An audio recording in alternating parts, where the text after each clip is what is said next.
Well, you're listening to Rebuilders, and in today's episode, what are we talking about, Mark? We are going to be talking about the politics of suspicion, skepticism. We're going to be learning how being a leader today actually feels like you're being surveilled by so many people who are looking to see you slip up. What does this all mean? How do we lead with hope? And why has Daniel finally said yes to big donut money? And will he ever be the same again? Oh, it's a big episode we've got in store for you. And just a reminder before we kick into it, you can register for our mailing list and get a whole host of different references and resources in that email. So head to rebuilders.co and sign up there. Hello, welcome to Rebuilders. My name is Liddy. I'm here with Mark Sayers. How are you? I'm very well. I had a wonderful day off yesterday, as we all did, Melbourne Cup Day, public holiday. But Daniel is obviously well. He just had so basically we were setting up, and often you sort of go quiet before you start, and we were about to start. Yeah. And Daniel just said, with no context, no historical background to this conversation, just said D-Day. So fascinating. It is. I'm reading. I read Stephen Ambrose's Band of Brothers a couple months ago, which is like the book based that the TV series is based off. But he wrote another book called D-Day, which is like just a deep dive into. And it's huge. I read on my Kindle, and you can do a sample. It took me 3 hours to read the sample, and I thought I'd just read the book. And then I was like, all right, now you still got 40 hours to go to read the rest of it. So anyway, it's very fascinating, and just look. We'll do it. I'll do my own podcast. Oh, all right. This is the announcement. We'll be launching our own military, or Daniel will be launching his own. We won't be there. Yeah. A military strategy podcast. I've got nothing to contribute on that front, so I'll just take a leave of absence on that one. Called Deep Dives into D-Day with Daniel. Well, look out for that on all your podcast platforms.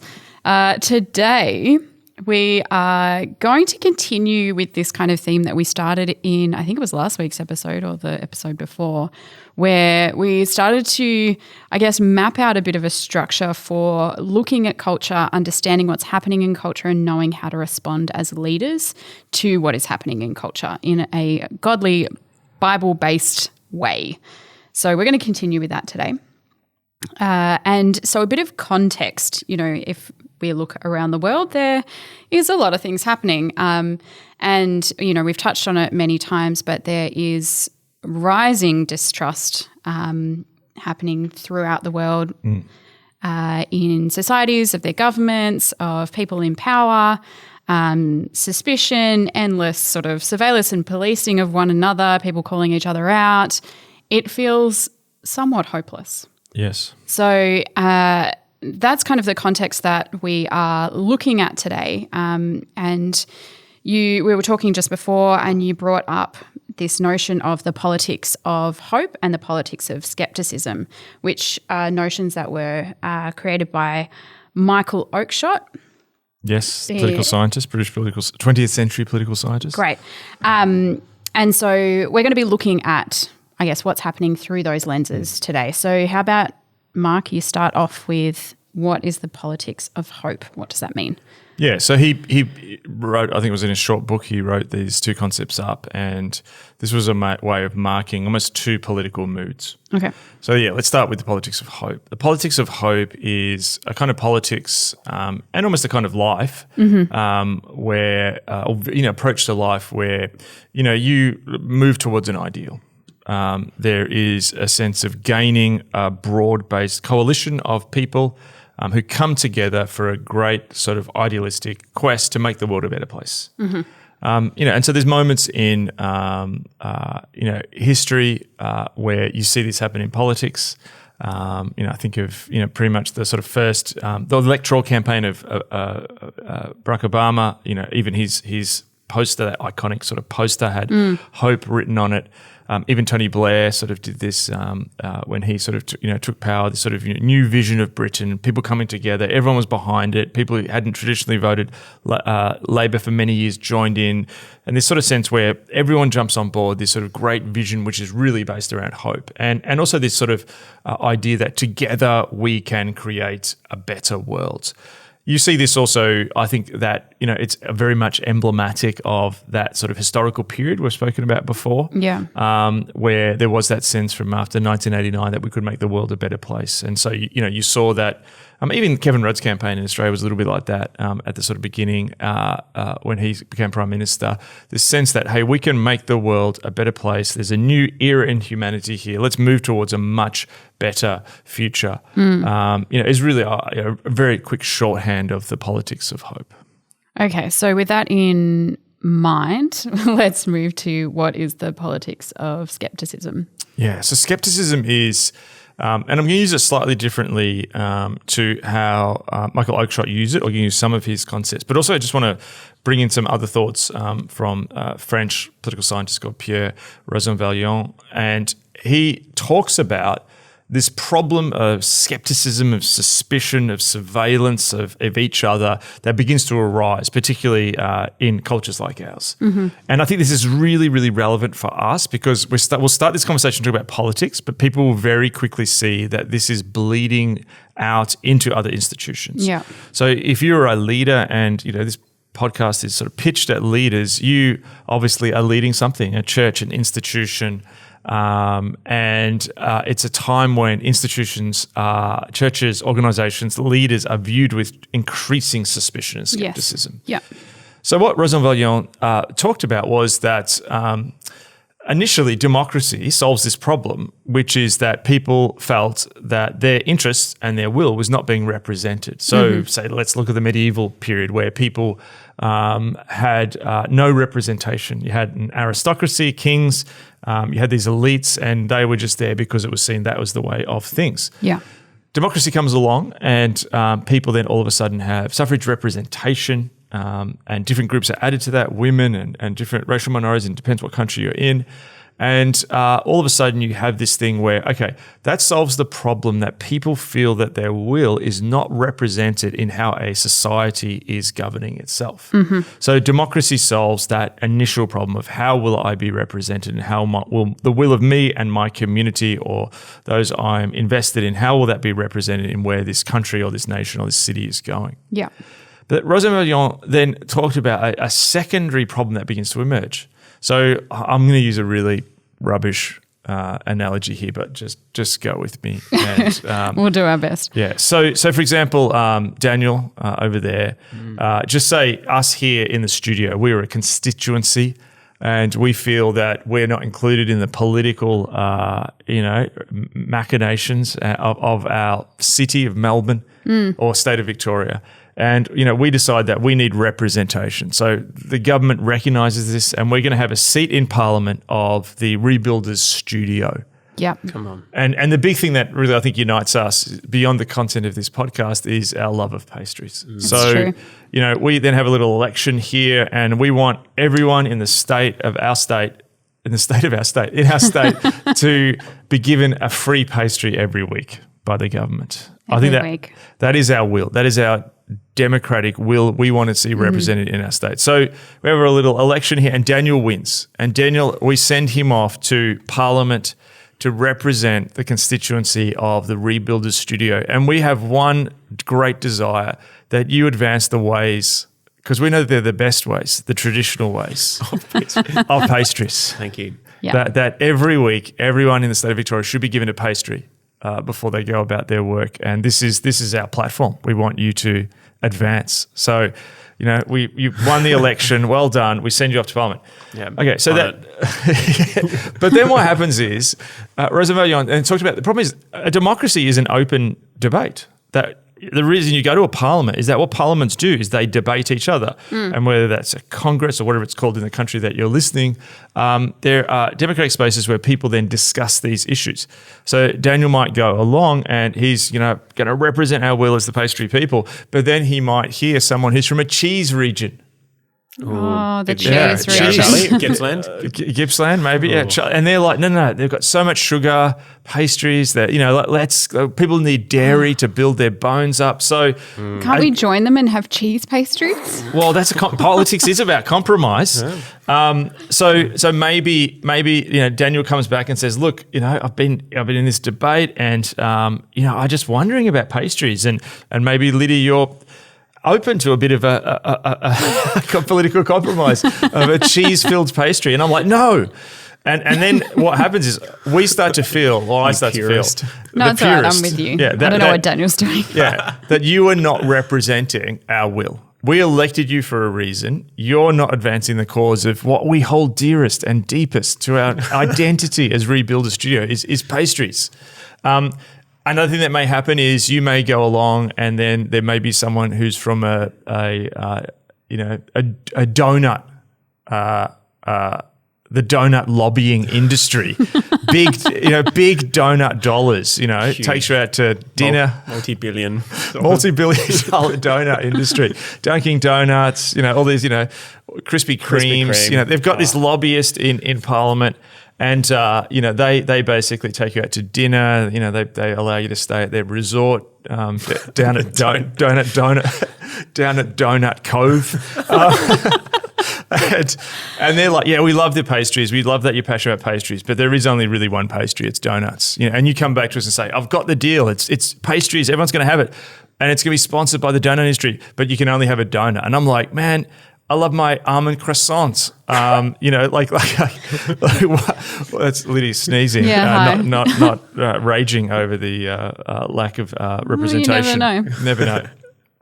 So what happens is that all of a sudden we start to then look at you very differently, Daniel, as our representative. You're not doing what we want. Can't believe you've sold out, man. Yeah, you've sold out to big donut money. You're listening to these crazy ideas about cheese. And then what happens is the politics of hope, which we sent you off. We sent you off with hope. It was a unified. The Rebuilder Studio was unified in the politics of hope of pastries for every person in our state. All of a sudden now it's skepticism, and we're watching you. We're looking at who you're hanging out with. We're seeing your Instagram, live, and we're writing down you at Donut Cove. Down at Donut. He's with the Krispy Kreme guy again. What's going on? And then we start to call you out, and we start to influence these ways of trying to make sure our will is represented, but not just through voting. Yes. Okay. Now, Roosevelt Young calls this counter-democracy. This is ways of affecting politics that are not just about voting. This could be a protest march. This could be lobbyists. This is, and then this creates this deep distrust. So we start to trust Parliament less. We start to distrust you less. We may even start to distrust each. You're happy to have cheese in your thing. Yeah, I did mention the cheese. I don't see why you're so opposed to it. Yeah, well, check my Twitter and you'll find out. So that's essentially just gives you some of the background of how there's this great politics of skepticism can sort of take over a political system. Okay, and so we are seeing like a variety of versions of that occurring at the moment across the world. Are there different types of, I guess, the politics of skepticism? Yes. Like it doesn't all just sort of manifest in one form. Yes. So what's really interesting is that in a time of politics of hope, people will often put their political platform first. Okay. So we want a socialist government. We want a free market government. We want a conservative, family-first government. You'll say it. What happens in the politics of skepticism is you don't say it first. It's a bit submerged behind your protest. Okay.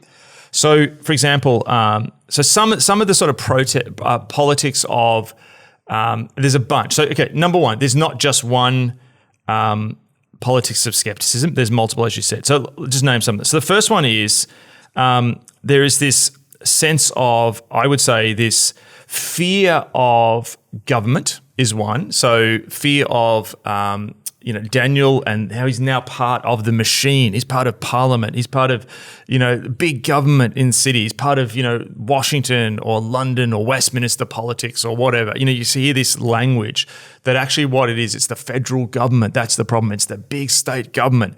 And so you have this skepticism where the primary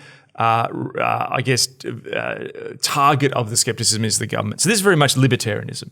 Libertarianism sees the problem in the world that is of control and centralized power, particularly in big government where the rights of the individual, as it's seen, are restricted. Yeah, okay. So the second, they'll sort of, their positive politics of hope is we want individual rights and we want people to do what they want. Mm-hmm. The skeptical thing of that is big government's bad, big regulation's bad, the Federal Reserve is bad, the Australian Reserve Bank is bad.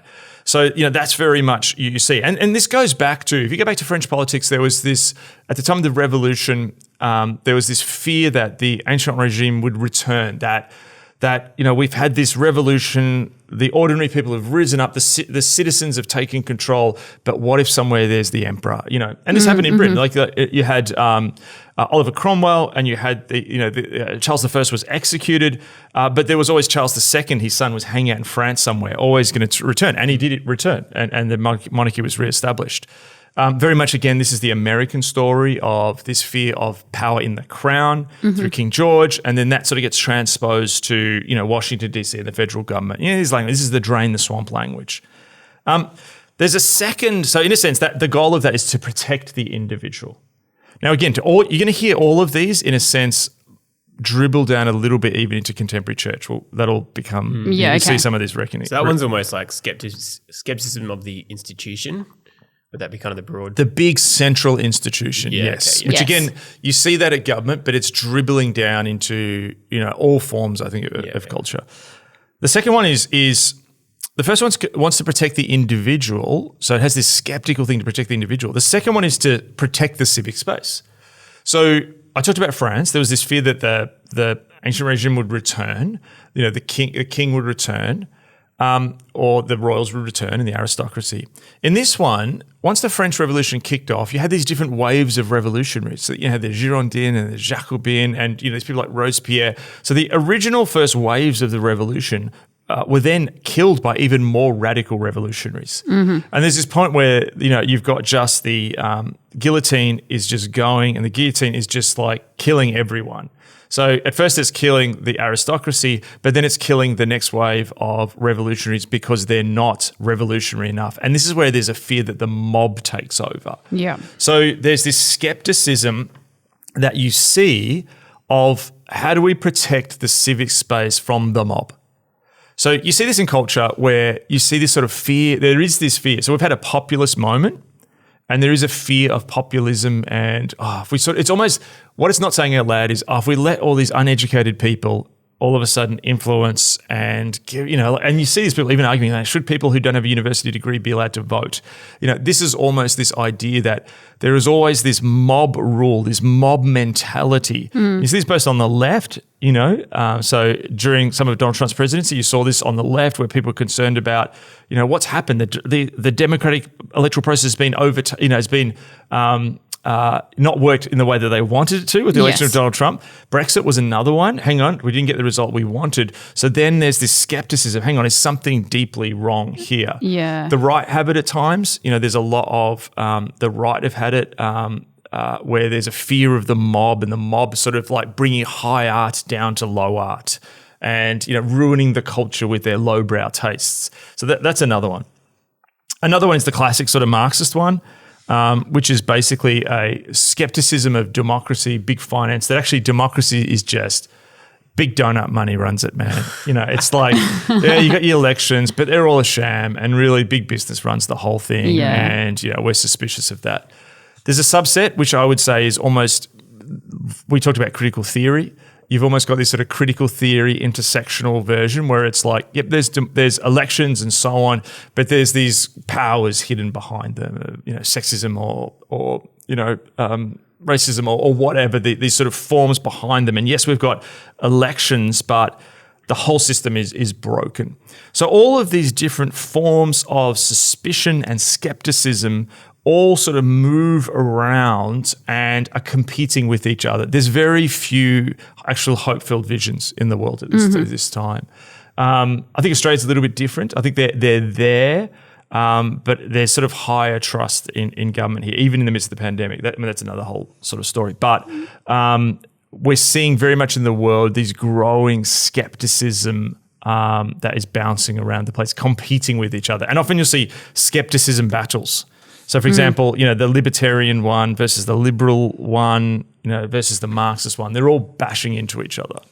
Do you think that the advent of the internet, because obviously these theories and notions were kind of started to be explored pre-internet age. Yeah. Do you think the internet has progressively pushed us to more of a sphere of the politics of skepticism? Yes. Yeah, that was my thinking as well, because like you go back 50 years, like it's a lot harder to be like, it's not harder to be skeptical, but you're kind of not, you don't have, I suppose you have less of a voice in airing your skepticism, whereas now you can jump on Twitter and at whoever, this is what I think of you.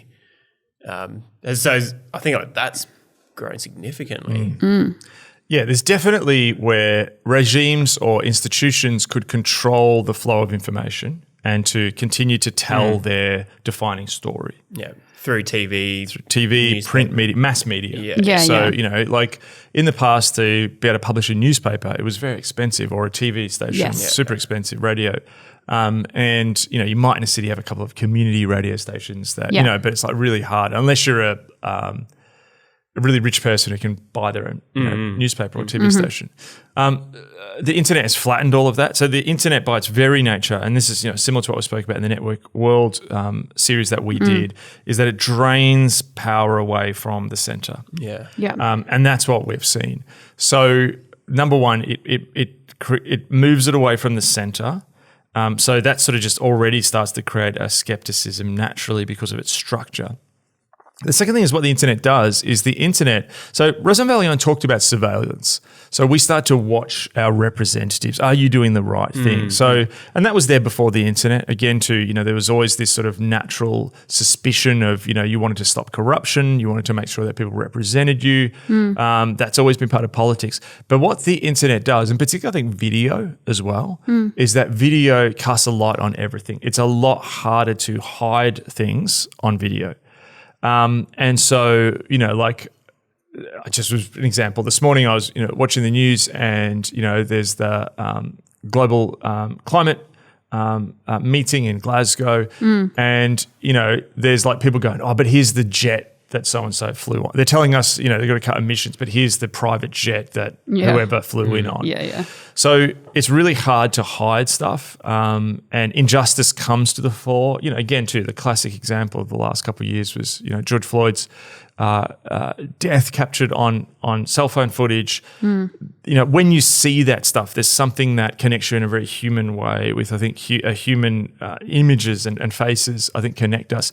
So what that does is it creates this sort of like, a lot of people are afraid of surveillance culture. We think of places like China and stuff that's happened with different security services and the internet. But what people don't realize, there's almost a generalized public surveillance going on all the time. Yeah. So people are always watching what others are doing. It can even just be happening in a group of friends. Like, that person went to that party without telling me, because you see things that you wouldn't normally see. So it creates this whole sort of context and battleground, if you like, of surveillance. So I think those two things have definitely advanced this culture of skepticism. It's a lot harder. And even just to give an example, like, it's really interesting, like in the Soviet Union during communism, it was very much, there was something called was it called neo-socialist art, or no, socialist realism, which was these pictures of like Stalin, with farmers around him, and he's holding a big bale of like wheat, and he looks very majestic, and they're all looking up at him, and everyone's got shining faces, and it's like this very positive art propaganda. It's the politics of hope. Yes. But it's really interesting, like Russia Today, which is sort of the propaganda arm of Russian state TV, which is then exported throughout the world as a cable TV network, their motto is question everything. So they see that the new propaganda is actually based on skepticism. Yeah. And that's another way. So behind it, there is your sort of, Russian national interests, but it's presented as skepticism. Again, to lots of stuff around the pandemic, it's sort of like, oh, we're questioning this in government overreach, but behind is actually a libertarian submerged view. Yeah, okay. And this is some of the arguments that, people have had with all, I would put all those different versions of the politics of skepticism, whether it's liberalism, intersectionality, critical theory, Marxism, whatever. The fear is, okay, I can see your critique and we may even agree on this critique, but something is there's actually an ideology hidden beneath the wrapping. And just to say one thing too, the other thing on the online, it's harder to get a coalition of the willing in the politics of hope than it is in the politics of skepticism. Say that again. It's harder to get people to agree to a positive vision because you'll have to agree, this is where we're going, this is what we want to achieve, versus the politics of skepticism, I can't stand that person, you don't like them as well. Yeah. So you get these really weird coalitions at the moment that don't make sense because people are united, and again, too, you've seen that with the pandemic. You've got these really weird sort of coming together of sort of like, people who are on the further reaches of the right, the further reaches of the left, people who are sort of libertarians, people who are sort of like wellness, organic people. You get all these groups coming together that if they actually had to then, if they got rid of the thing they were against and then had to have a positive platform, it would probably all fall apart very quickly. Yeah. So like what I'm hearing is that a lot of this comes down to trust and that there is a significant lack of trust going on across the world between individuals, but also between individuals and societies and their institutions and their governing sort of bodies. With the lack of trust at the moment, and put that in the context of the fact that there is a lot of stuff happening in the world where we need kind of specialist people to look after stuff like COVID-19 and the pandemic, climate change, geopolitical tensions. There are a lot of things that are occurring that require the individual to trust or the mob to trust. How is this playing out? And that's a good point. So the politics of suspicion, and skepticism, a lot of it started when the world was sort of just moving along and the economy was growing. And again, to that classic period we always talk about, 1989 onwards, where there wasn't a global war on terror. The economy looked like it would grow forever. It seemed like apartheid had fallen. Communism was falling in large parts of the world. So things were just going to slide and slowly get better. And, it was more about, what sneakers you were going to buy on this wonderful new platform called online shopping versus the big issues in the world. Yeah. Now, the politics of skepticism started to grow in that area. What's really interesting, I think, particularly, and I think that the pandemic's the beginning of this, is how do you then – okay, so politics at the moment that the culture has become really, really ideological, I think you could make a really good argument that politics is having to become less ideological. Okay. Now, a lot of people disagree with me on that, but bear with me. What I find interesting is when a pandemic comes along, you have to do what works versus necessarily your ideology. So, classic example, you had left and right-wing governments all across the world give out stimulus. Yeah. So you had governments which classically were, let's not, the government, you had governments which were right-wing, which, they classically were like, let's not let the government run the economy. All of a sudden, we're running the economy in incredibly interventionist ways across the world. When you had the US was heading towards a recession because of COVID-19, which was possibly going to be worse than the 2008, 2009 global financial recession, virtually no one was saying, don't send out stimulus. Everyone was like, you need to send out stimulus. Yeah. So you have these things where what's happening in the world is because what Adam Tooze, the economist, argues that effectively what's happening in politics is moving now into the art of risk management and dealing with crisis management, risk management. Again, we've talked about risk world that we're in, Ulrich Beck's idea that the world is increasingly challenged by things like new geopolitical, like managing Taiwan and the geopolitical tensions around the South China Sea and Taiwan is a huge balancing act that is going to be really difficult. The supply chain issues we talked about recently, the global economy, the trillions and trillions of dollars of debt that the world is now in because of these stimuluses, the possible return of inflation. The economy is heading into uncharted waters. The potential of new pandemics in the future. As I said, we're speaking as the world is gathering in Glasgow to speak about the climate change challenges. There are so many challenges in the world, at this point in time that increasingly it's less about, for governments, it's less about a politics of skepticism or a politics of hope. It's now about a politics of managing crises. Yeah, okay. Now, in a crisis, you need trust. I think one reason that in Australia it's been different, like Australia's now, it's really interesting. We've been reporting at different times Australia's going to hit an extremely high vaccine rate, possibly one of the highest vaccine rates in the world. Canberra, and one of our major cities, is hitting 99% vaccination. Is that there's a much higher trust in central government in Australia. And so you look at Brazil. Brazil has some of the least trust. So I think Denmark has a really high trust. I saw the stats in here somewhere. Where is it? This is looking through pages as I can't do two things at once. Is what the audience is realising at home. But I'll just summarise. Was it a table? It was a quote somewhere. Oh. Yeah. So for example, Denmark, which is often rated, Francis Fukuyama, political scientist, said Denmark is, sort of one of the freest, best run countries in the world. They have a huge trust in each other and the government. Brazil has a really low trust in each other in the government. And you see Brazil is in a really polarized place at this point in time. So there's this sense that you need trust, but the politics of skepticism is rising at the exact moment you need to trust institutions more. Now, there was a really interesting quote in Rosenvalion's book, which I think what you see then is, with the pandemic in particular, and climate, it's fascinating because this politics of skepticism and suspicion then goes into other areas such outside of politics. So, for example, into science. So he says this: in the current age of catastrophe and uncertainty, modern industry and technology tend to be associated more with risk than progress.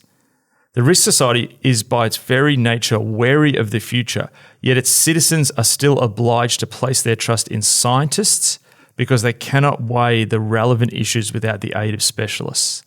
Thus, the role of scientists is as problematic as it is indispensable, and thus is a source of resentment. So what's fascinating is they're saying you need scientists and experts more than ever, but at the same time, we're resenting them.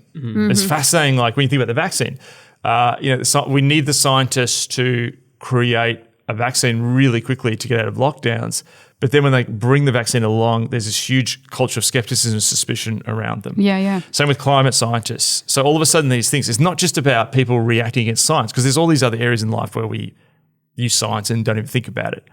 But there's this dynamic of high risk, high crises alongside high suspicion, which is fascinating. Is that partly going back to what we talked about in the previous episode of value versus fact, where scientists here's the facts, but hang on, that clashes with my value? Yes. Is that the kind of dynamic playing out there? Yes. So Newbegin's sort of like understanding of how sort of plausibility and truth works. Yeah. So to surveil you, like the values language is like, well, it's naturally suspicious. So you come back to us and say from Parliament and say, well, donuts are better. It is a fact. And we're like, yeah, but how do you know that? I've been on Google and, I've checked out the truth for myself. The big wigs down at Donut Cove. Yeah. They told me. Yeah, the donut. You just sold that to Donut Cove money, man. All the crazy, experiments they're doing down there. So it's this fascinating moment where I think this goes a long way to explaining sort of how it feels so fragile and contentious at this point in time. Okay, so the reality is we're seeing this, as you mentioned, it's dribbling down into real life, but we're seeing it happen in our churches, this politics of skepticism and suspicion. So how do we as church leaders look at this? What do we do? So I think first looking at the situation. So as we said, this politics of skepticism has moved out of just politics into science. It's happening in culture. Yep. It's happening everywhere. It's happening in the workplace. And it's definitely happening in churches. And as we mentioned at the top, that if you're a leader, if you're part of an institution, you increasingly will be viewed with suspicion. Yeah. And I think we used to think about this in particular ways. I'm just going to be viewed with suspicion by those people outside of the church or something. or perhaps that super religious group within the church. Classically there was things like the worship wars, the people who like the traditional organ versus the contemporary, guitar-based music, or there may be people who are on, different, theological divides of, should there be women preachers, shouldn't there be, or, stuff like this. That's classically how these things played out. But now it's happening what's happening in the church looks more like what's actually happening outside the culture. Yeah, okay. There's less battles are theological, more they are, or maybe they actually really are theological. I'll come to that in a second. But they seem more cultural or political.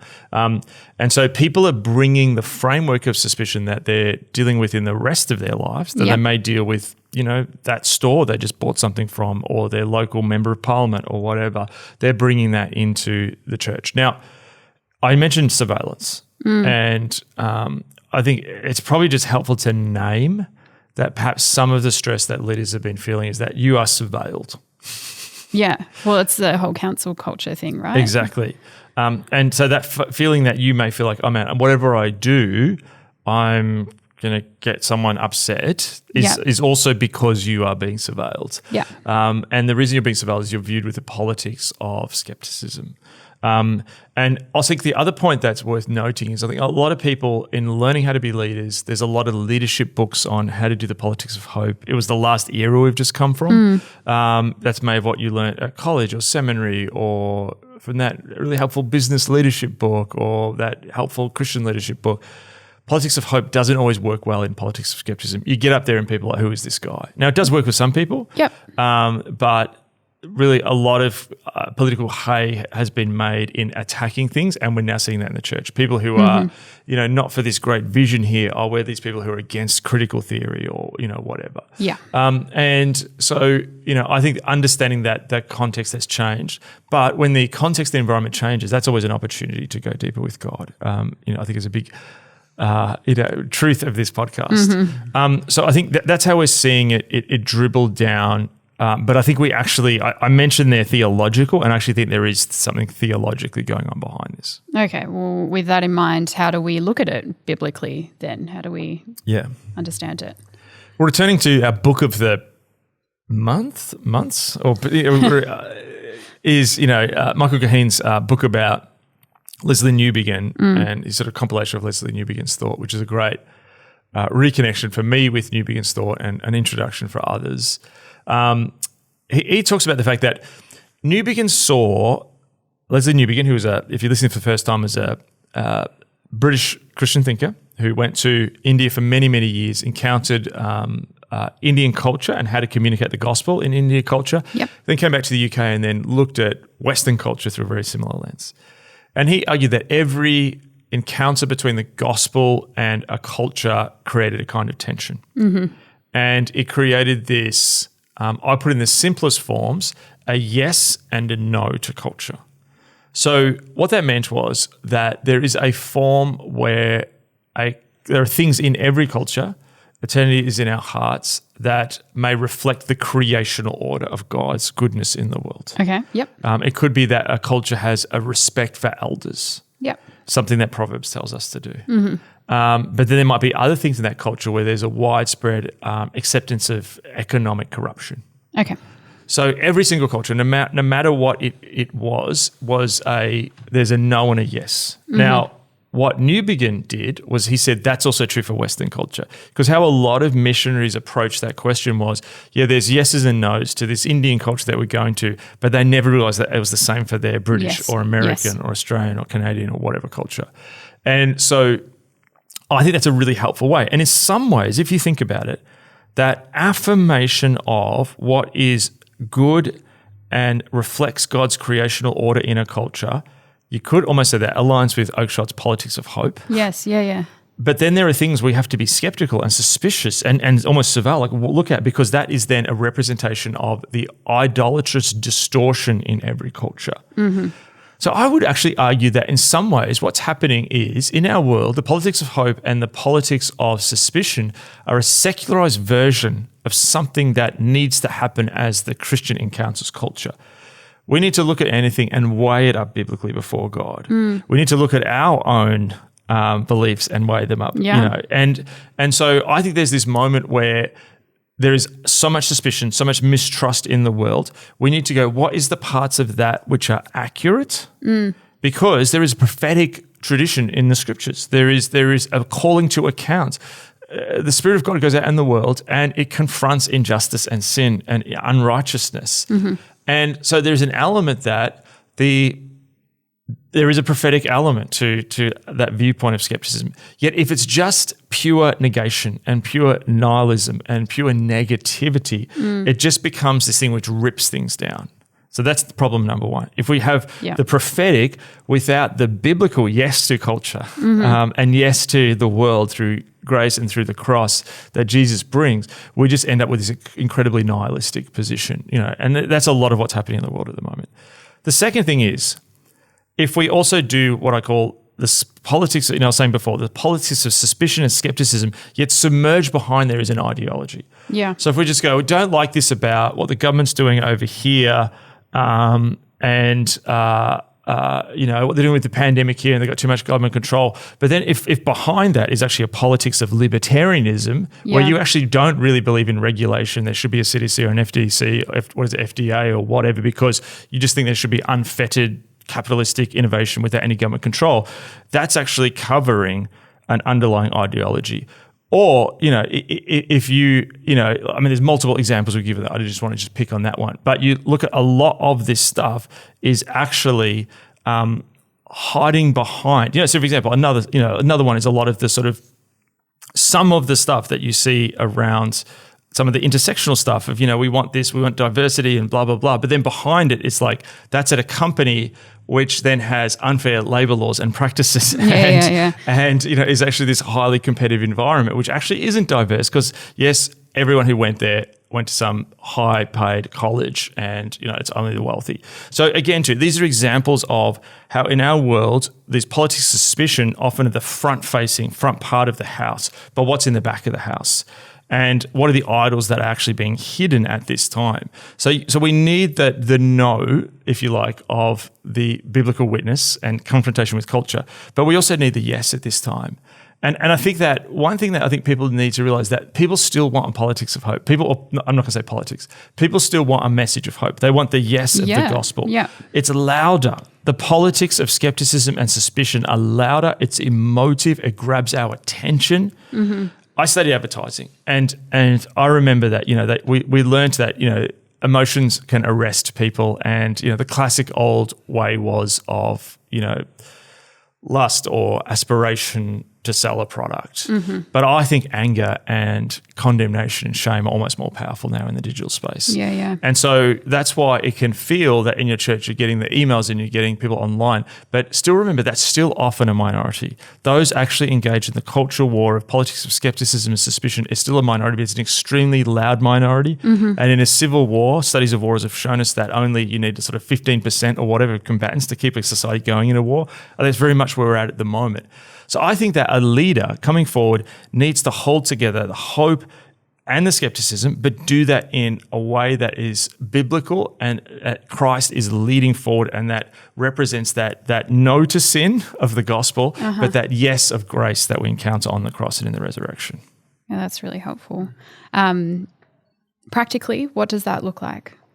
Okay, so I don't have an answer. What I really want to avoid here is more and more, I think one of the big lessons of the last 2 years is I talk about the West a lot, but realize how different the West is, and particularly how the pandemic and some of these cultural issues are so different in different cultures. Someone who's listening to this in Ontario, I mean, we can say Canada versus Australia. Let's just look at Canada. This is going to be different in British Columbia, Ontario, where you are in Ontario to Quebec. It's different where you are. Rural, city, different parts of a city. Yeah. Whatever group you're working with, what's the demographic makeup of your church? This is different in different places. I think we're in an open source moment. We're in an open source moment. And what I mean by that is an open source moment where anyone can write code. And I think there's a great thing that God's doing in the world now where we're all working on this together. What this looks like for us in Melbourne, this part of Melbourne with the people that God's called us to lead, will look different in other parts of the world. So I feel like there's this great project as we move into this time of this widespread distrust, also a time where increasingly crisis and risk is going to be central to our lives, and governments working their way through that and communities working their way through that. There needs to be people out there who are going forth and doing that contextual learning that Leslie Newbigin did. Leslie Newbigin, I think, has something to offer us because he was doing cultural missiology and he was biblically reading the culture as he encountered the culture. Like the metaverse. We'll talk about the metaverse. But the metaverse just, I've been talking about it for a little bit, but it's new. But then Facebook, like the metaverse is, all this stuff is happening so quickly. Yeah. We need people responding to this in biblical ways as it is happening, encountering that culture. What is right about this? What aligns with the creational mandate? What goes against the creational mandate and is an idolatrous distortion? So I have this hope that, I don't think this is like some, bad business book from 1994. I'm like, well, okay, let me give you the 5 things to do. I think this is the great work of our lives. And I think those listening who feel a tension at this moment and hate being in conflict and feel like they're being surveilled and all of that, let's turn that's how leaders have always felt through most of history. It's this sort of politics of hope with no substance, sort of ideology that led us to believe that we could lead everyone to this wonderful coalition, everyone would be happy. But actually we see Jesus said that people will come against you. So let's work together. Let's pray for each other. Let's trust that God's actually going to lead us to this point where I think he does a new thing as we learn to really weigh up culture. I think one of the great things that have let us down in the last period has we're not good at reading culture. And we need to get really good at biblically reading culture because we're going to be encountering a dynamic, changing culture all the time, and we need to respond with true. And the only way we can respond to that dynamic, changing culture is when we're connected to the unchanging God and his biblical vision, which helps us see the world through the spectacles of the gospel. Whew, so great. So helpful, Mark. Thank you. We look forward to diving into a little bit more of that next time. Just a reminder, if you are listening and you want a list of all of those books that were referenced and other things that were referenced today, we send them out alongside our episode release. So if you want to sign up to our mailing list, you can head to rebuilders.co and register for the mailing list there, and we'll get an email out to you. See you next time.